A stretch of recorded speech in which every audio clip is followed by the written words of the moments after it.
Здравейте! Аз съм Димана и ще представя дигитални модели на два нови спорта за безтегловност. Първата игра за безтегловност е летящ спринт. Игрището е праволинеен тунел с определена дължина.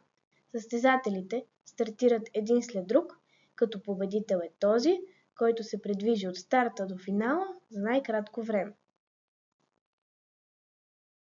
Придвижването без тегловност става чрез оттласкване, както се вижда в това видео.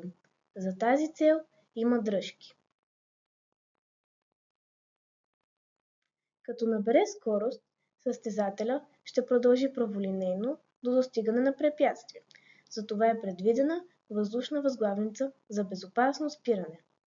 Може да се направи разновидност на игрището, като то не е праволинейно, а има завой в различни посоки в пространството. Тази дисциплина може да се нарече летящ 3D спринт. Втората игра, хандби, има елементи на хандбал и ръгби. Оттам идва името хандби. Играе се с топка от два отбора в сферично игрище. Всеки отбор има своя врата, която е отвор в стената. Целта на играта е да се вкара топката във вратата на противник. Печели отбора, който вкара топката повече пъти. Правилата на играта хандби включват: играчите може да се придвижват чрез оттласкване от стената и избутване един от друг. Дръжките са предназначени за задържане, оттласкване или издърпване. Топката може да се хваща и хвърля с ръце, рита с крака и подава с всяка част от тялото.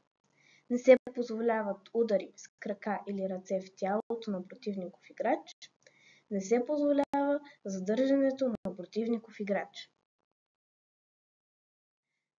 Безтегловността позволява създаването на нови и забавни игри. И за финал да видим как се забавляват астронавтите от Международната космическа станция.